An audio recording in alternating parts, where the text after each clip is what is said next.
Thank you so much for being with us today. It's our first seminar, and we're very honored that all of you are here with us today. We are very honored with the speakers we have. My name is Ramin Kini. I'm the core lead of AthenaDAO.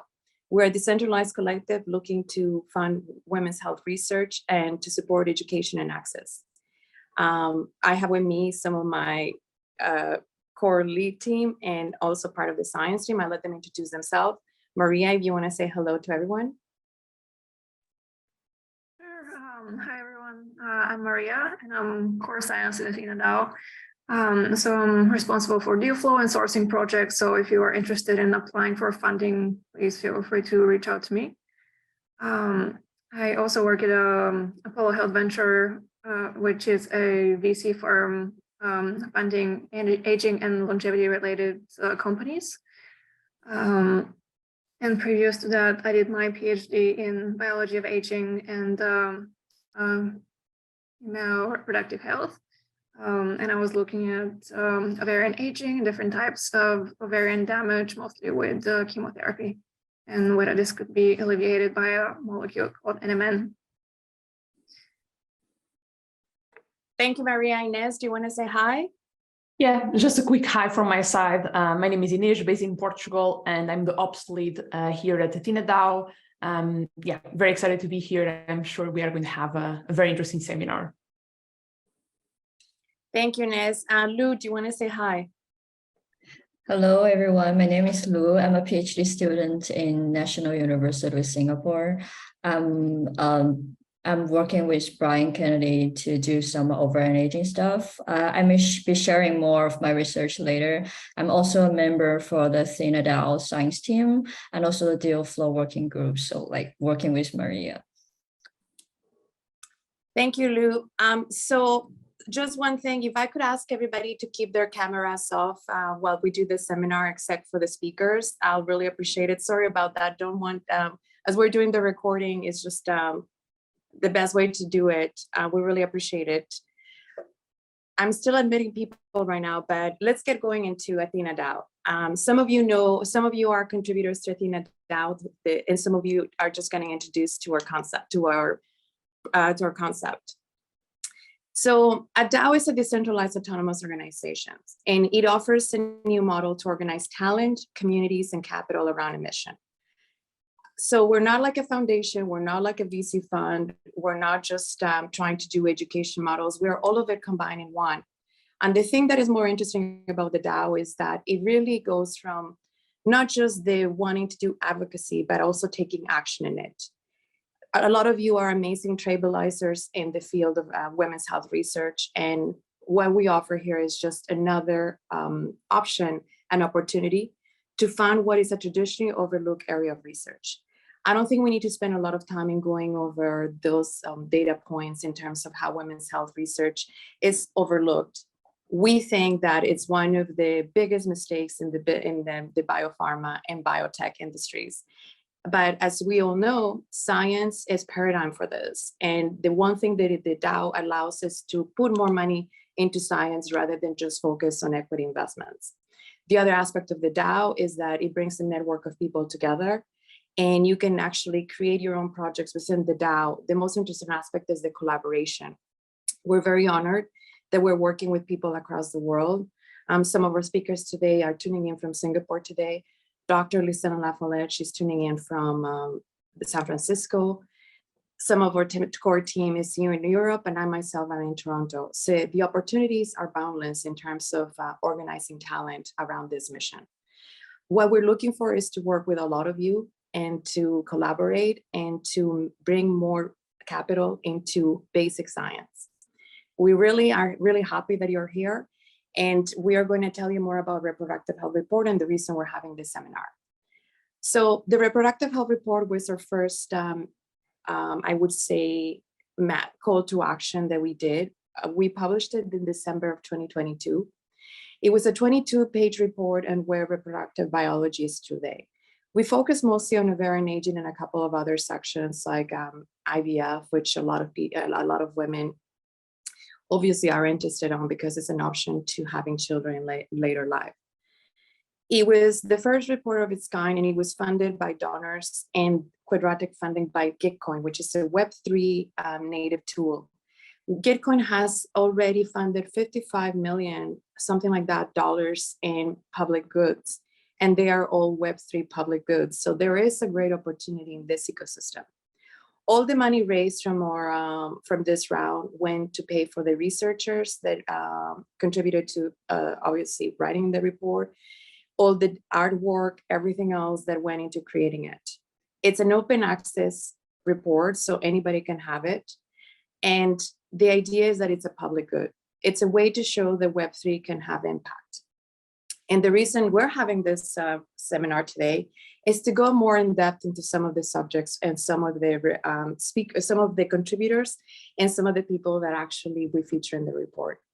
For those who read it, it was a 22-page, so we had a lot of people, but we're very honored to have the 3 of the key stories in here. So we're going to start today with Dr. Lucella LaFollette, who we had an amazing interview with her on women's health data.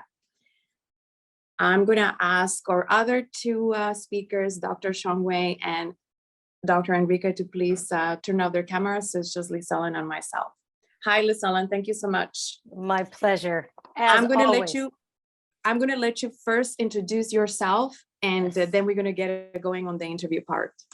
Perfect. So I am an OBGYN who has been in private practice for 30 years. I continue to deliver babies and take care of women in a community that is very educated outside of San Francisco in Marin County. And my commitment is to try to understand and learn all of the new things that are happening in women's health with startups as well as research. I have been involved in the Center for Reproductive Longevity and Equality over here, and Zhongwei knows about it in Singapore, and it's a fabulous organization that basically is helping basic scientists understand the ovary and inflammation, and we have lots to learn. Practically speaking, I run my own office. I have a midwife, and we take care of the patients from the beginning of their reproductive life all the way until the end of their lives. So. Thank you. I mean, the GCRLE is pioneering getting more attention into the reproductive longevity side of things with Dr. Jennifer Garrison. So it was actually her who introduced us. Yes. She does know everybody. Yes. Let's get going. Women's health data. Right. When you attend conferences and where there's the conversation about investing in femtech, or just in general, when we're talking about science, there is a problem with women's health data. Why is there a problem with the lack or thereof and why is it such a big problem? So I'll give you a couple of examples. The American Heart Association always does a, women's health and heart disease or menopause and heart disease. And in 2020, right in the middle of the pandemic, they came out with their updated version from 2011. And they had failed up until then to recognize that menopause seems to be the pivot point of heart disease and stroke risk for women. So the fact that the American Heart Association did not even put the loss of hormones or reproductive capacity as a pivot point for the biggest risk of all humans, which is heart disease and stroke. Over a third of deaths for women over time is heart disease and stroke. And yet we've never really looked at it from in my view, from our side in terms of menopause. So that is an enormous indictment in my mind of the biggest organization that's supposed to be helping us that really didn't even acknowledge us. So that's sort of one classic example. The other examples are typically examples in which data related to cholesterol and some of these other markers have typically been for men, and we are not small men. And so this idea that the data can be applied, even though it wasn't ever studied, the NIH, I think, finally, in sometime in 2000, might have been 2015, finally agreed that women cannot be eliminated from research studies. I mean, can you imagine that every time there's been a research study, that whether it was women humans or women mice were eliminated from the research by virtue of the fact that that they didn't have the data, and therefore the menstrual cycle would eliminate the issue. So that's an incredible indictment. The way I look at it is people that are involved in this really need to understand that we are at the infancy of this, and really important for us to actually be able to learn more and to ask the questions about women, mice, as well as humans. So you wrote in the article, in the interview that we did with the Reproductive Health Report, one of the premises that we discussed is obviously there's the problem, but the more important thing is the solution. And you hear of data being siloed or data being noisy. So those are also other problems.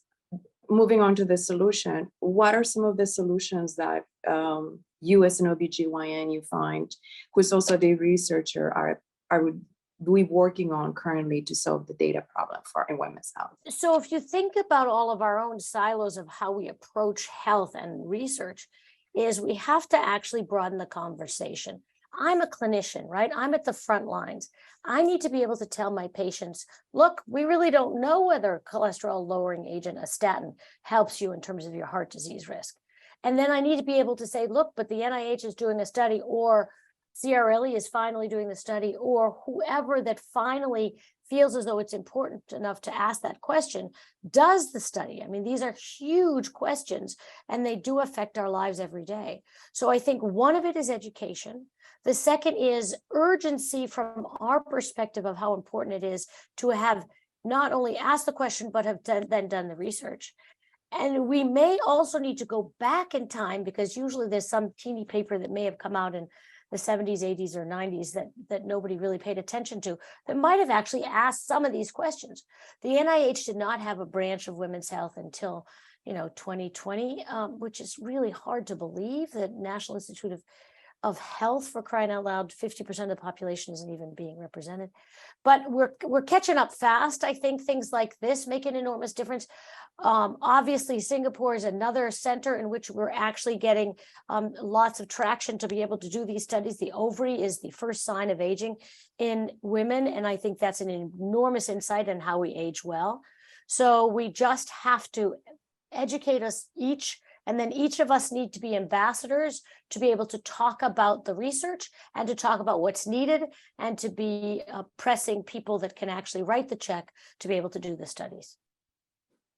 Yes, I love that you say that each one, what we say in the meetings with AthenaDAO is that we have to be our own best advocates, and everybody has a personal story of health, in particular women or even men that support this cause, whether it was their wife, their mother, their daughter. And it's just about information. I do think that there's a big misconception that women's health is resolved or not a problem. And people don't realize that because we have apps that track your flow, or IVF, that is not even, it has low efficacy rates, that there's so many questions out there. Speaking of trackers, what are some of the solutions with the current, some of these wearables that are coming in the market? How can we make that work towards women's health? Well, it's a great question. I mean, most people have heard of both the Oura Ring. I happen to wear the Whoop, mostly because I was trying to track both exercise and sleep. I think both the Oura Ring and Whoop have some very interesting data. Whoop, interestingly enough, allowed women who were pregnant to sort of volunteer their data into the data set.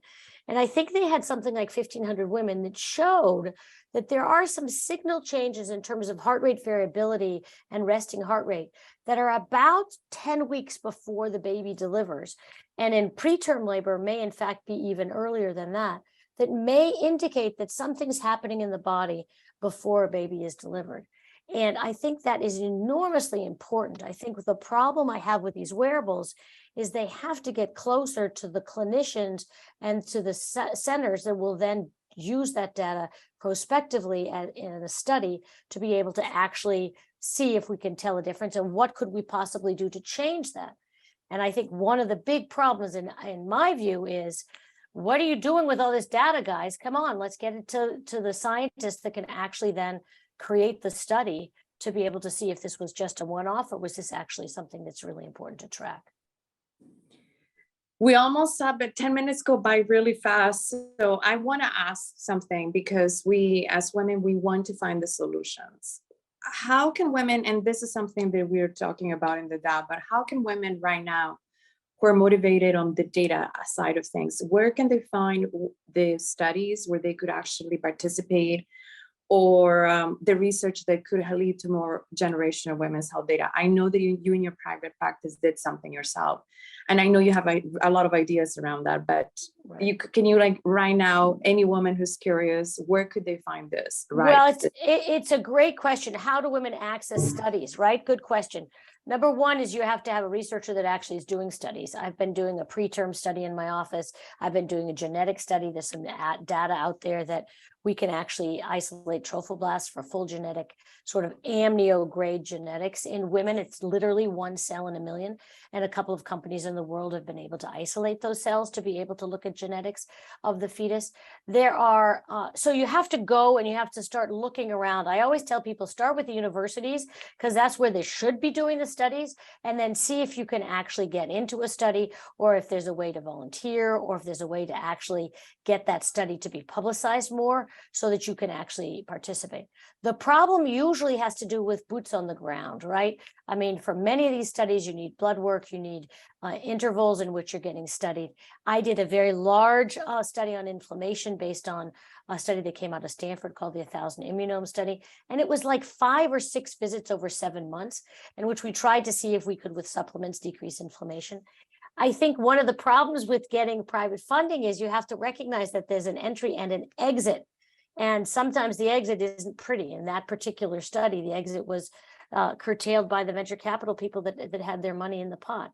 And to me, you have to be able to recognize that anything that involves humans is noisy, and it needs to be more than 12 weeks, because that's the placebo effect. And it needs to be ongoing, in which the exit strategy is agreed upon by all the scientists, in addition to the people that are doing the funding. And that was my caveat, I would say, and my warning of, as we get funding from independent sources, we make sure when the exit is, so that we can actually track this data and get good data. Yeah, I guess in the end it's the end result that will count the most, not the intention. Well, thank you so much for tuning in today and taking this time from your very busy practice. And see you in the next Reproductive Health Report, Dr. Lisa. I know that you had to go, so thank you so much again for tuning in, and we'll see you soon again. So thank you. Our next speaker and session is going to be with Dr. Zhongwei, Huang, and Lu Dong, and I'm going to let them turn on their cameras, and then I'll go up so we can do the interview on IVF. And Dr. Zhongwei, if you could please introduce yourself. Thank you so much. Right. Hi, everybody. So it's actually midnight over in Singapore, so a very good morning from Singapore. And I'm actually running as the Deputy Director of the Asia Center of Reproductive Longevity and Equality over in Singapore. And this is a very great initiative that NUS School of Medicine has actually put in to emphasize how important it is for reproductive biology and reproductive health research, and women's health research must be emphasized. And also, incidentally, why I'm here is also because of the other hat that I wear during my day-to-day duties as an IVF clinician, as well as an obstetrician, because I still do deliveries of babies and going through the entire journey, from helping the woman pre-conception, conception phase, and finally to receiving the new life. Is actually an entire life journey for a woman. So here I am, and happy to talk more about it. Yes. Hi, Zhongwei. I'm Lu. I was the one who moderated this interview for you. We're interested to know, as a very famous and experienced IVF doctor, what first inspired you in this work as an IVF doctor? Well, I think based on the report, I guess I have to be truthful. Is that it's not just about being a doctor, but more on actually understanding the whole journey and how fascinating reproduction is.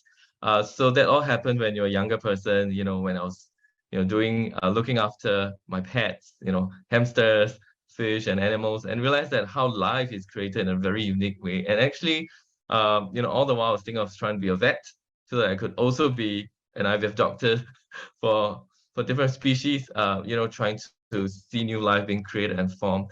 And therefore, this journey ultimately to do medicine and finally choosing to understand life in a very unique way and how it all started, brings me eventually to this point where understanding that human reproduction is very complex, and it's not just a union of two different cells, one being the smaller cell in the whole body, the sperm, and the larger cell in the whole body and whole human body, the egg.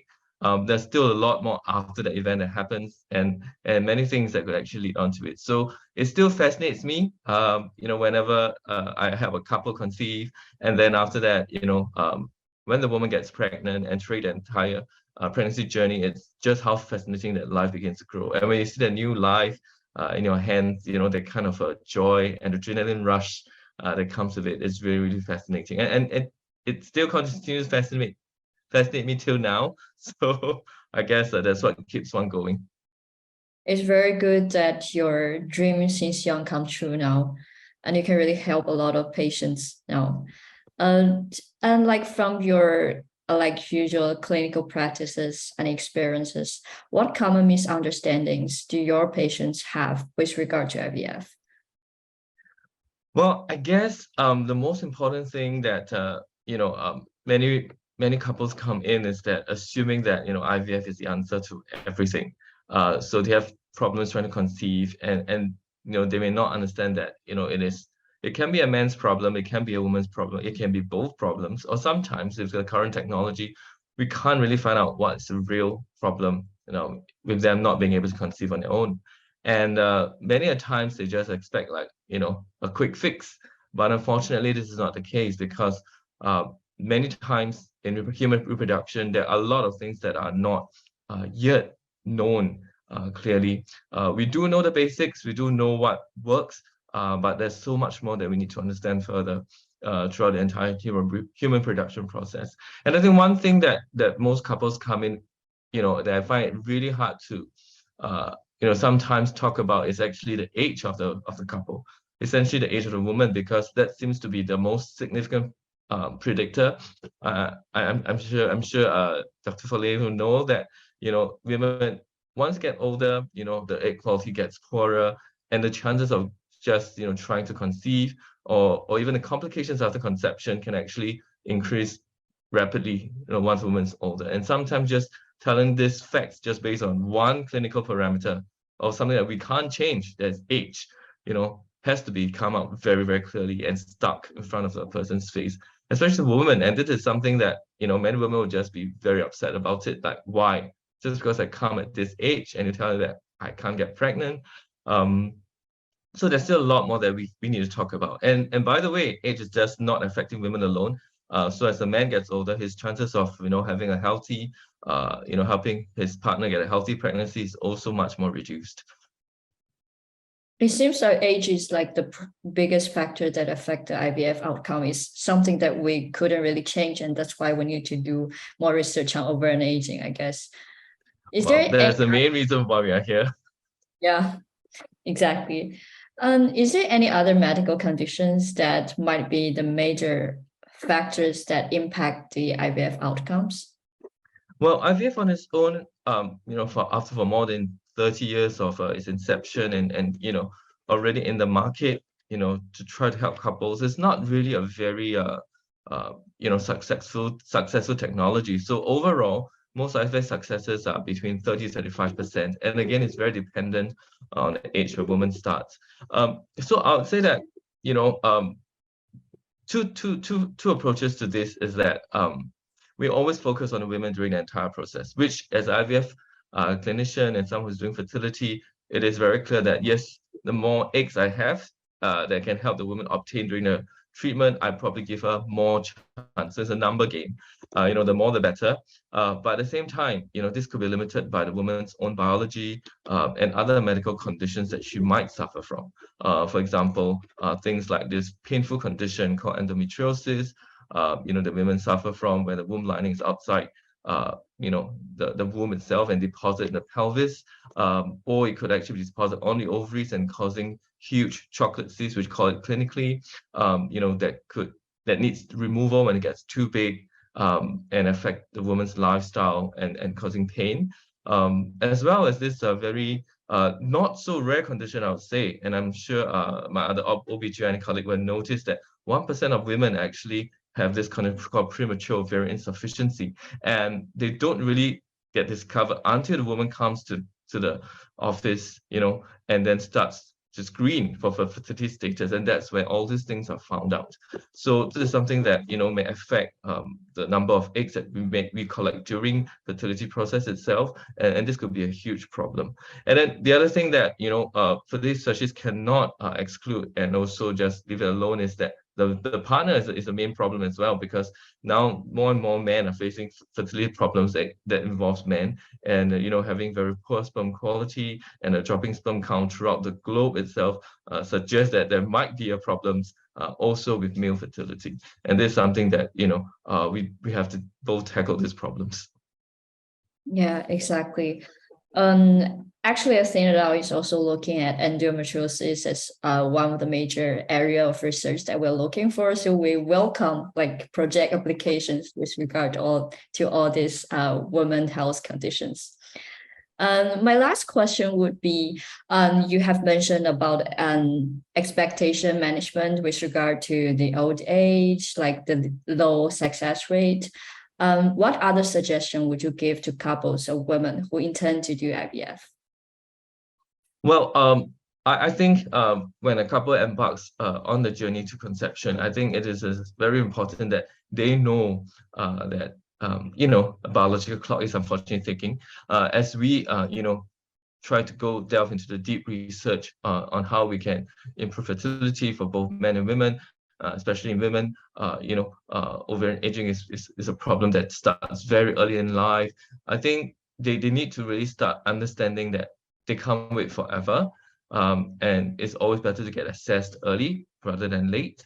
At the same time, it's also very important that as we go through a lot of large data study analysis, preconception health is also very, very important. Something that the couple has to understand the importance of being healthy, having a healthy diet, looking through to ensure that poor lifestyles, habits, for example, excessive smoking, all this change, and adequate nutrition and good nutrition in terms of the right supplementation with micronutrients will be very helpful for them to understand that it's important to get all these things are within their control, that they feel empowered, and of course healthcare professionals who are very open-minded and understand the importance of preconception health and reproductive health to ensure that these are being translated down to the couples who are seeing them. And importantly, not to offer no hope, but actually understand the individual couples' issues and address them.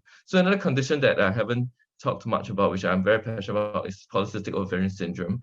In the olden days, some women came in and complained of irregular periods and have a lot of problems trying to conceive. But actually, it turns out that from what I'm looking at and studying, and quite a number of groups looking at that, we do realize that these women have a completely different set of problems. It's not about not helping them get pregnant, but actually they have other health risk factors, for example, higher risk of diabetes and even womb cancer later on in life. So, all this put together, a woman needs to understand her reproductive health so that, she can actually deal with it better and to have a healthy conception later on. Yeah. I think that might be a good news for women, because now they can take control of their diet and try to get fertile. And I mean, PCOS, polycystic ovarian syndrome, may not be there's no possibility for you to get fertile. It's just add together with other conditions and other health lifestyle factors. So it still gives more hope to this group of women. Thank you for sharing your expert advice and thoughts on these questions, and we really look forward to collaborate with you in the future. Thank you, Dr. Huang. Thank you, Lu. Thank you, Dr. Zhongwei and Lu. And I just want to make sure that it's on everybody's map, the ACRLE. We hope to attend the next conference. They had the inaugural one last year, and we look forward to the next one to be in Singapore, and they're leading the way in bringing the Asia Pacific side of things in ovarian aging research. Thank you again for tuning in at midnight. So as we said, Thanks, Laura. it's all about bringing everyone together. Our next Thank you. speaker is Dr. Miguel Briano-Enriquez, and he's going to be interviewed by Maria Marinova. So just to give a little introduction to this part of the session, we had a 35-page report that Dr. Maria Marinova had worked on in all the ovarian aging conferences that happened last year. And unfortunately, to synthesize that, it becomes 6 pages, a lot of things. There's so much amazing science out there. It's just we couldn't focus on everything, each thing perfectly. One of the most interesting and exciting things is new animal models of research. And Dr. Briano is working in one of them, the naked mole rat. He just published a paper in Nature Communication, which is a very important science publication. And we have him here, fortunately, to speak about this with Maria after only having a little mention of Reproductive Health Report. But I'll leave it with you, and thank you so much for being here again. Hi, great to have you on, Miguel. Would you like to introduce yourself? Yeah, hello everybody. I'm Miguel, and I'm an assistant professor at the University of Pittsburgh, McGee Women's Research Institute. And my background is MD, PhD, so I've been working with patients from the point of view of OBGYN, and then I changed to research. All of them are connected because we always work in fertility, aging, and reproduction.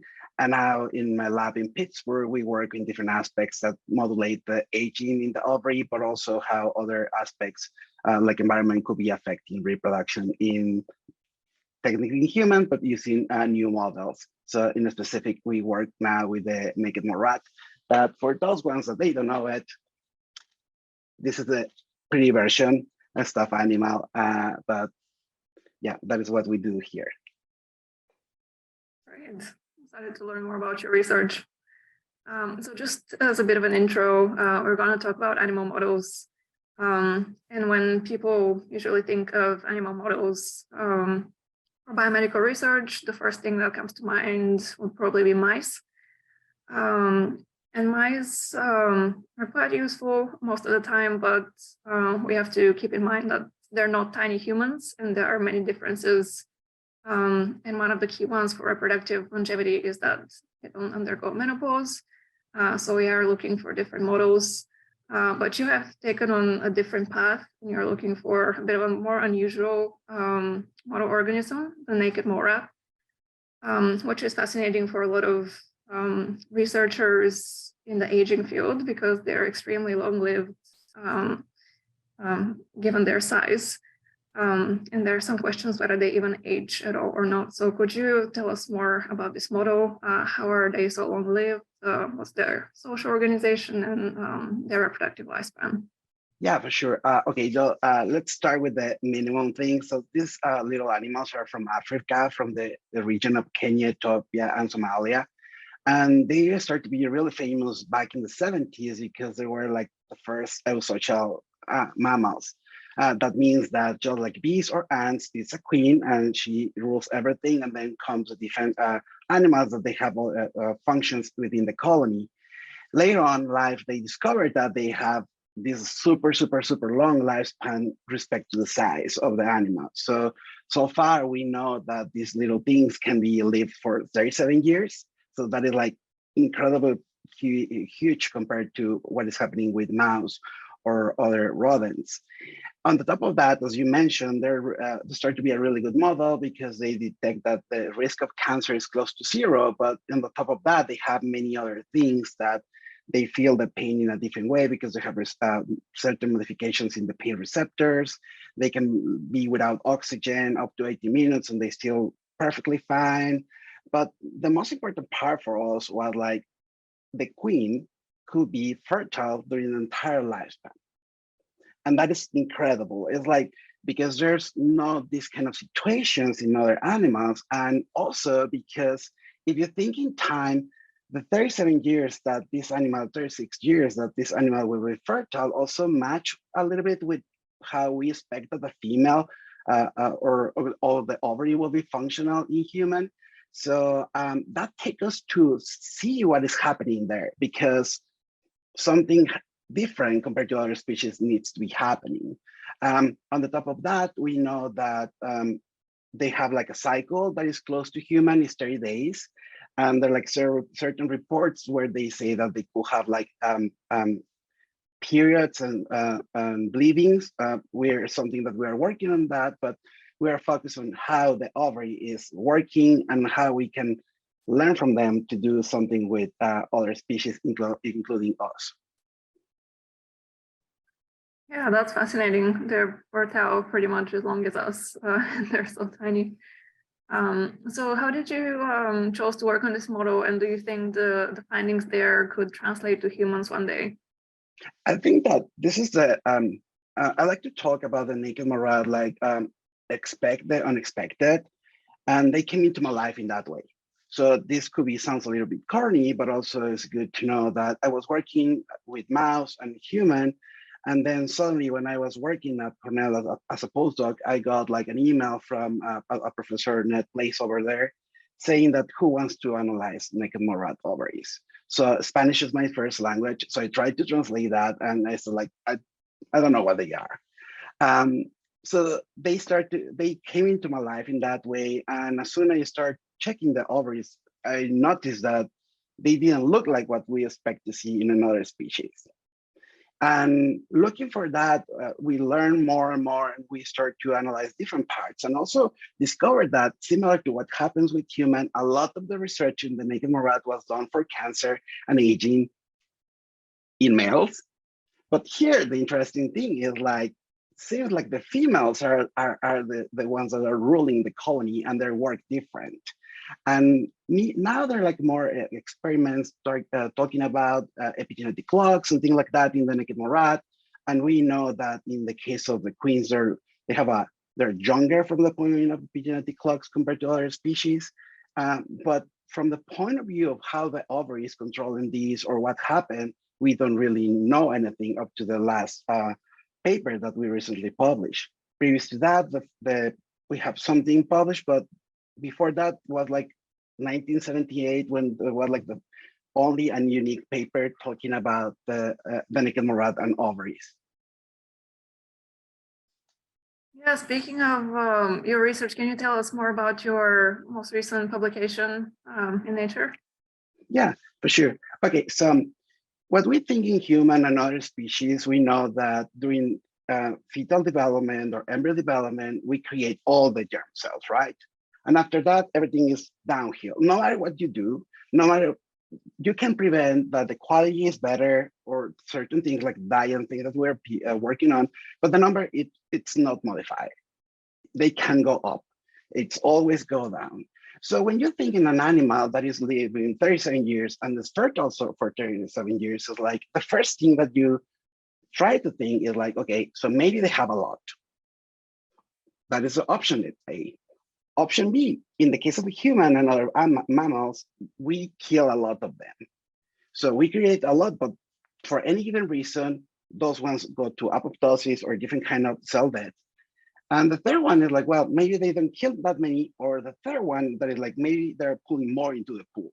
And that was really complicated because we know that technically, besides certain publications or not, there are not any kind of cells that can produce this in the ovary. And my favorite was like a little bit like a cocktail of all of them.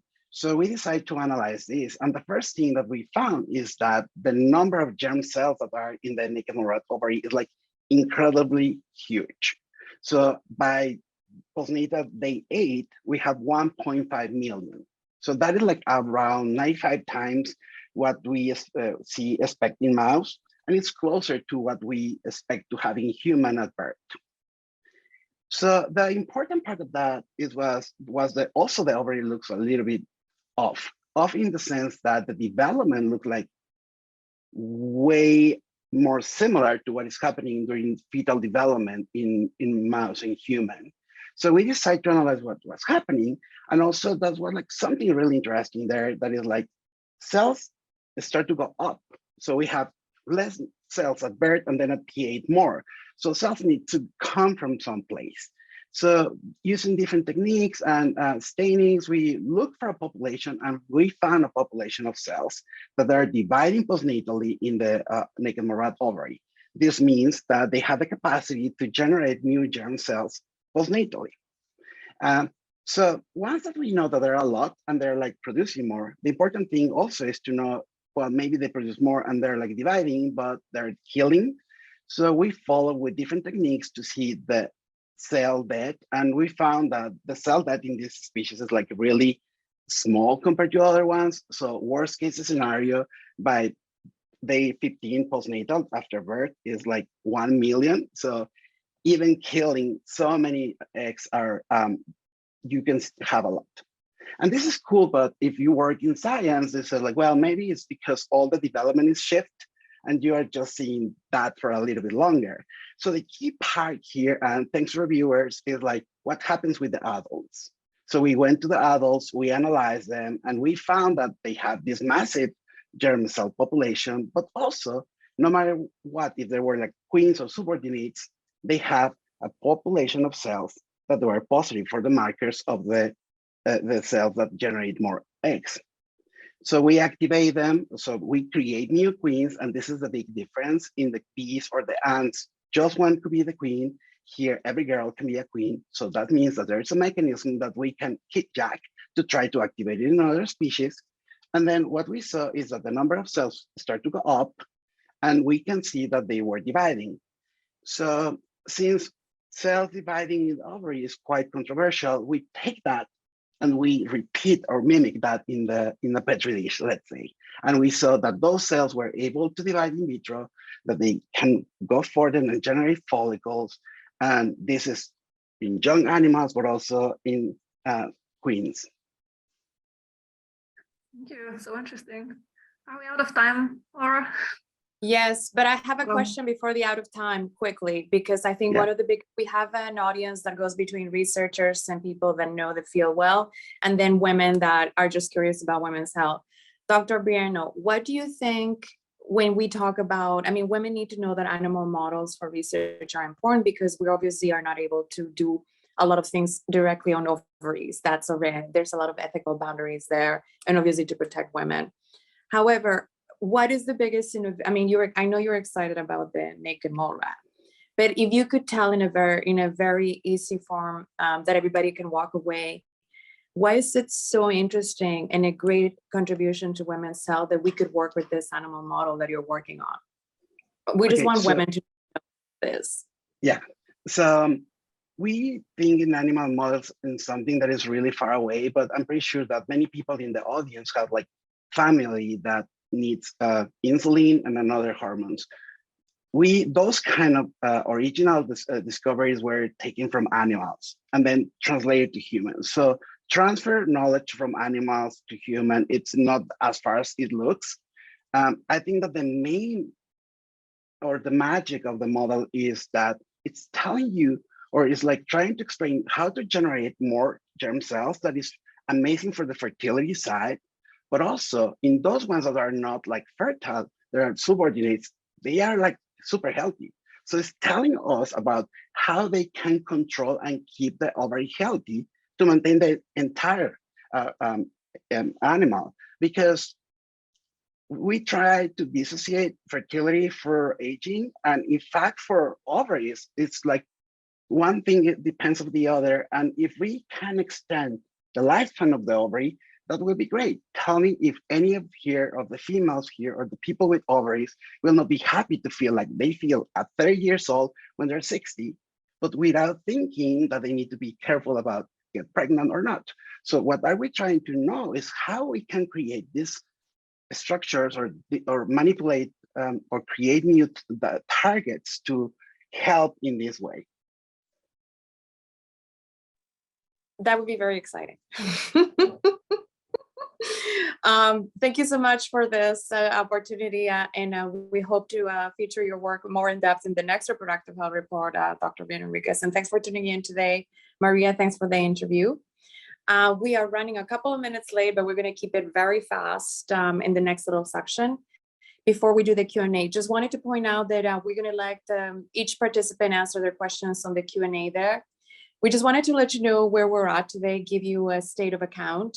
AthenaDAO officially formed on August 22nd, August 2022. We already have 10 high caliber pre-selected projects that are going into senior review. Some of them are already in senior review. We have 20 active contributors. That means people that are in a regular weekly basis doing something for the DAO, and deal flow and comms awareness, as well as legal and tokenomics. Our community in Web3 communities counted as people that are in Discord is 300 plus people. We have had about 8 educational talks. Today is our first seminar. We've done 5 conferences already. We have 600 people subscribed to our newsletter and 1 public good, which is our Reproductive Health Report. So now the big announcement that we have today is that we are going to be doing our first IP NFT, and it's actually with Lu Dong, who's here today. And the exciting thing about DAO's is that Lu Dong, as you heard, she is a PhD candidate. We wrote in a great interview with her today. I'm just going to let you, if you want to turn on your camera, Lu, and we'll get off the IP NFT is going to be in research, very early research that she's doing in ovarian aging. Lu, do you want to turn on your camera? Just say like a couple of quick words. What I wanted to point out to people is that you can take down the screen if you want, Ines, thank you. The amazing thing about the DAO ecosystem is that it gives opportunity in places that might have not happened before. The way Lu arrived at AthenaDAO was via conference. She met Dr. Maria Marinova in Copenhagen. And then I met her at the ACR Elite conference. And if you read her interview on her latest newsletter, you can see that Lu didn't know anything about Web3. She's still not sure about IP NFTs. But through this ecosystem and network, we are going to be able to fund her first research project, which is very early science. And our theory is that somebody like Louis might take her a couple more years to do this, so we can accelerate some of the progress. Lu, just a quick note to everybody. What was your experience in Web3 so far? I did not hear about it until I joined AthenaDAO. And I wouldn't say that I know much about it even now, although I'm already inside it. But I guess it really provides a funding opportunity for researchers from underfunded fields, such as women's health, or to be more specific, like polycystic ovarian syndrome, ovarian aging, endometriosis. These are fields that are receiving, I would say, not enough attention now. And perhaps there are also researchers from less known labs, and they have brilliant ideas or even moonshot project ideas. But it might be hard for them to get funding from traditional channels. But Web3 and DeSci, and of course, AthenaDAO provides the new platform for them to look for funding. At the same time, I think the global nature of DeSci and Web3 helps to disseminate information about women's health and gather experts from all around the globe to collaborate. And for example, we write a report together and we come up with ideas, and we are receiving projects application from all around the globe, which is amazing. Yeah, thank you. I mean, you exactly said everything that it's exciting about this space, in the sense that we're motivated by a mission. It doesn't matter that it says Web3 in a sense. What matters is that we get more funding into women's health research, that upcoming researchers like Lu are able to start their work early on. As some of you here know, science can be very hierarchical. So getting this funding is even very hard for very senior researchers to be able to power the next generation of researchers and let them have access to funding a bit earlier. We do think that it would change a bit on the paradigm of how we do science. The most important part is you don't have to be a researcher yourself. You don't have to be a clinician. You don't have to be an expert in Web3. If you're motivated by this mission, you already can do something. I myself, I don't bring into this my expertise as a researcher or scientist. I bring something else, but I am very motivated by what we're doing here. So anybody can be part of the DAO. That's a very open ecosystem, and that's what's interesting. You don't have to have all, when it comes to funding, you also don't have to be an accredited investor. It's very different when you're doing this kind of network systems, that it's about almost like a new kind of crowdfunding. And women are very powerful. We're making a lot of industries, the fashion, the beauty industry. It's all powered by women's pockets. So as soon as they know that women's health research is a problem, I am very sure that we're going to have more of women involved. It's just a matter of them finding out. And that's a paradigm that we have to change. But we wanted you to meet Lou, and you're going to see a lot of her in the next 6 weeks, because we'll just go to the Q&A section and do our last part of the announcement, where you actually can get a POAP for this event. And a POAP is a digital tool that we use in Web3 as a record of you attending. The better part is that you can get whitelisted into our upcoming NFT membership that will also fund Lou's IP, NFT, and research into ovarian aging that the entire team is very excited about. With that said, we have some questions. We are going to get to that part. Thank you so much, Lou, and again for being here at midnight. So the first one, it's Julia. I don't know if you want me to read it. If not, if you want to read it yourself, come up. If not, I'll read it yourself. I'll read it. Dr. Huang is ready for it. I guess I'll read it. So before you start with IVF procedure to treat female infertility, do you suggest some pre-treatments that would either increase IVF efficacy or even enable that they naturally get pregnant? Well, thank you, Julia, for that question. And I think this is a fantastic question. I think the pre-treatments, I will categorize them. I'm sorry, being a clinician, we want to categorize things to make it clearer. So one part is something that I feel every woman should do in terms of the lifestyle, and that for me is what I call pre-treatment, because the woman is able to control and be motivated to herself. So I think the first thing is really her own personal health, that is maintaining a healthy weight and healthy body mass index. Secondly, to have sufficient sleep. And I think that's very important in terms of her feeling refreshed and rejuvenated, and also reducing the stress in her life. I think that is a lot of pre-treatment work to be done, in helping her to calm down, to prioritize her life, and know what is important at the same time. And I think that the next important thing is having sufficient physical activity to ensure that the body is maintained in a tip-top condition in terms of maintaining physical fitness. Because all this put together will ensure that the body is much more prepared to undergo a pregnancy, if that's going to happen. And the other part that most women always ask for is, what should I eat to sort of enhance my natural fertility, which is the question that really is asking here. And I think this goes hand in hand with lifestyle habits. So you can have a little bit of alcohol, but not excessive.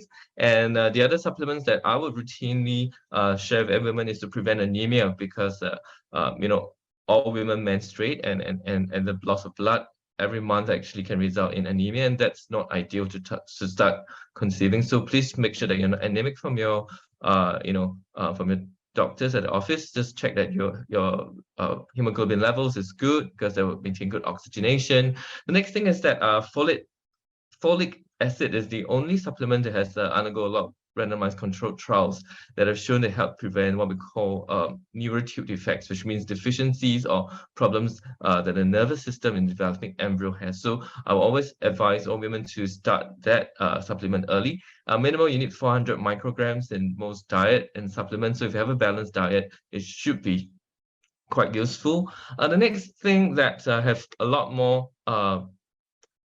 people have been asking more and more detailed data on it is actually vitamin D. So vitamin D level seems to be associated with a lot of positive outcomes, especially maintaining a healthy vitamin D levels. That is equal for both women in the northern hemisphere, or even in women in the equatorial areas with lots of sunshine and sunlight. And so vitamin D is another supplement that I would say that women should maintain. It's also good for general health and well-being in terms of bone and muscle health. So calcium vitamin D is still quite important. That is at least about 10 micrograms of vitamin D. Some fertility societies actually advocate for that.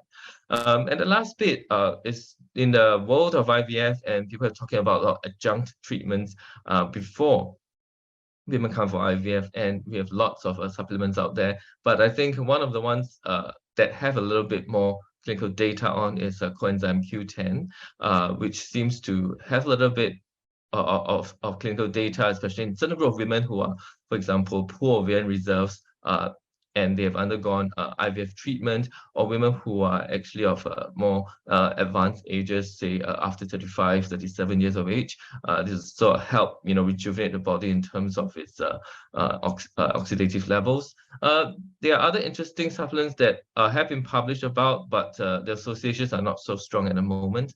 So at this point in time, I will just mention these few supplements that have a bit more data, and also emphasize the importance of maintaining a very healthy, active lifestyle with a healthy body mass index.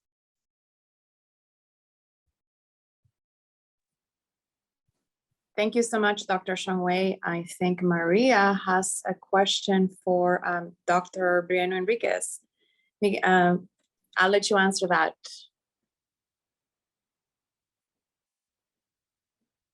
Okay, so Maria is asking how the ovaries of the subordinates and the queens differ, and if they have like a different levels of estrogens, etc. So let's think that up to the moment that they activated, they look equally, basically, and after that, you will see follicles in their later stages of development. In the case of the queen, a population of germ cells dividing higher than in the other ones.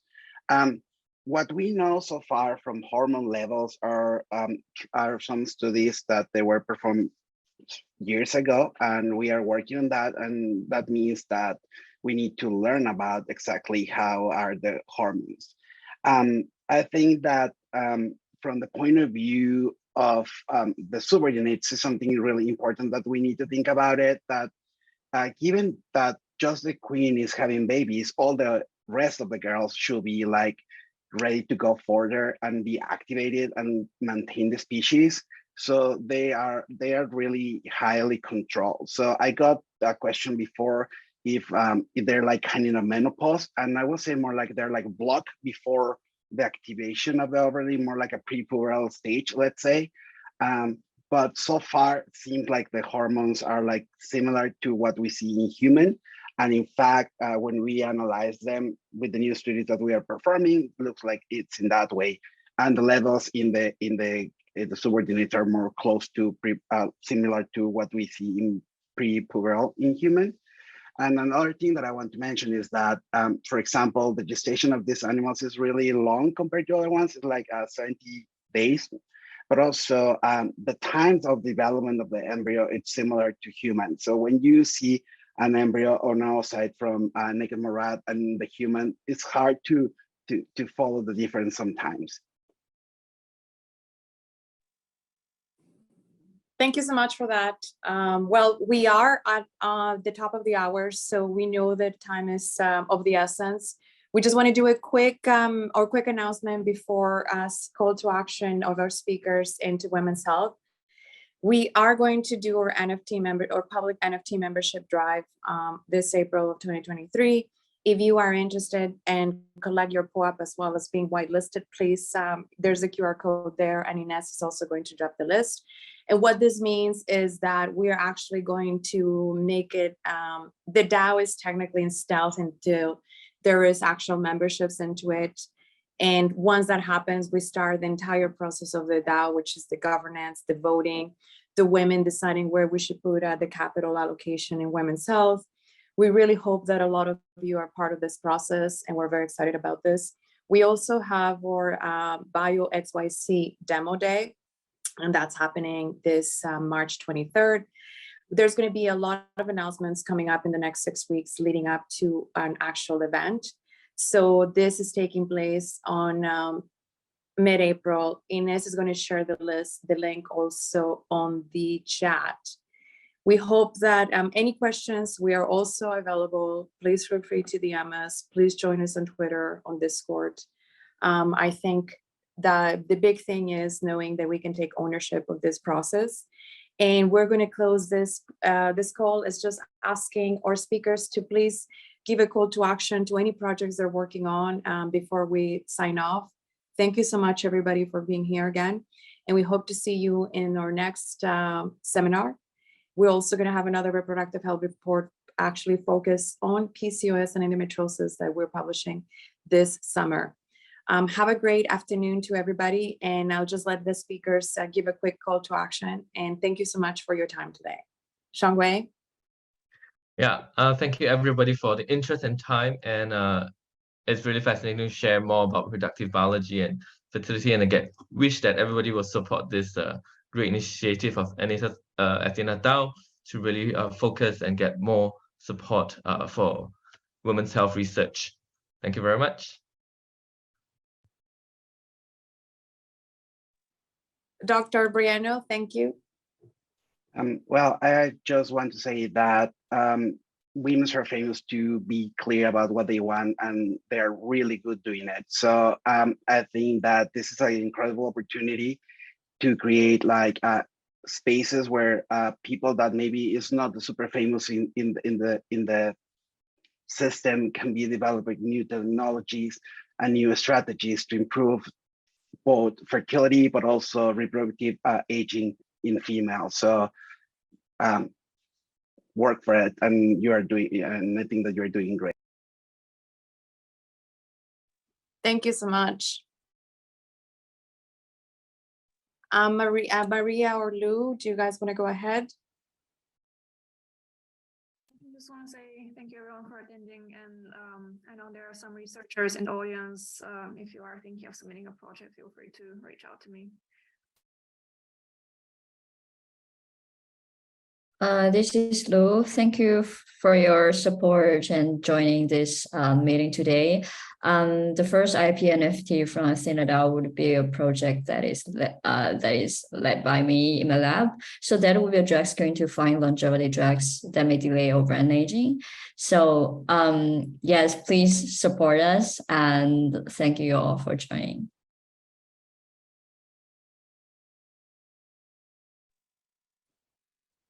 Thank you so much, Lou. Inez, do you want to quick goodbye before we close up the seminar?